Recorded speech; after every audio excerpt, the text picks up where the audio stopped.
بسم اللہ الرحمن الرحیم۔ سودی کاروبار کے روزے قبول ہوں گے؟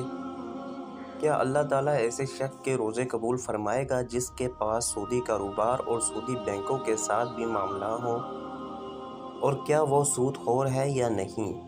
اللہ سبحانہ تعالیٰ کا فرمان ہے، اے ایمان والو اللہ تعالیٰ سے ڈرو، اور اگر تم سچے ایمان والے ہو تو جو سود باقی رہ گیا ہے وہ چھوڑ دو۔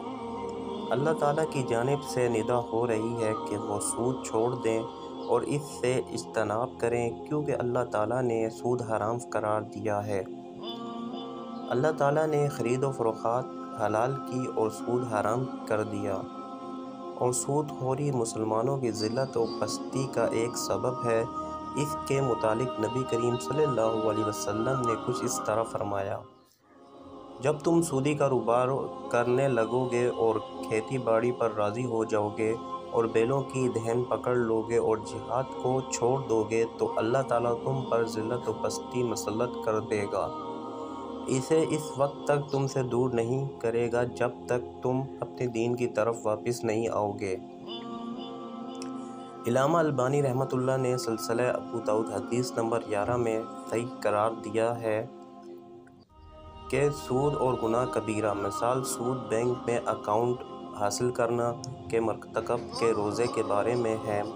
یہ کہیں گے کہ اس کے روزے تو ہو جائیں گے لیکن وہ ناقص ہے، اور یہ بھی ہو سکتا ہے کہ اسے روزے کے اجر و ثواب ہی حاصل نہ ہو۔ ہے ایمان والو، تم پر روزے رکھنے فرض کیے گئے ہیں جس طرح کہ پہلے لوگوں پر فرض کیے گئے تھے، تاکہ تم تقوی اختیار کرو۔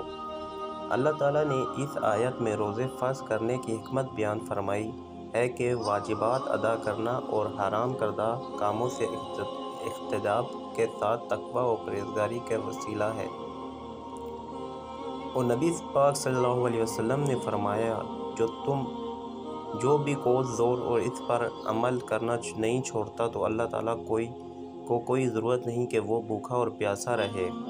یعنی اللہ تعالیٰ روزہ رکھنے سے یہ نہیں چاہتا کہ ہم کھانا پینا چھوڑ دیں، بلکہ اللہ تعالیٰ تو یہ چاہتا ہے کہ ہم اللہ تعالیٰ کے تقوی اختیار کریں، کیونکہ اللہ تعالیٰ نے فرمایا تھا کہ تم تقوی و پرہیزگاری اختیار کرو۔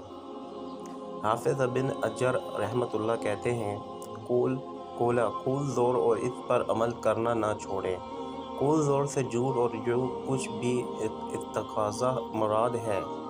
ابن عربی کہتے ہیں، اس حدیث کے تقاضا ہے کہ جو بھی مذکورہ عمل کرے گا ایسے روزے کا اجر و ثواب نہیں ہوگا، اور اس کے یہ معنی ہے کہ روزے کے اجر و ثواب قول زور وغیرہ کے موازنے میں نہیں ہوگا بلکہ اس سے کم ہوگا۔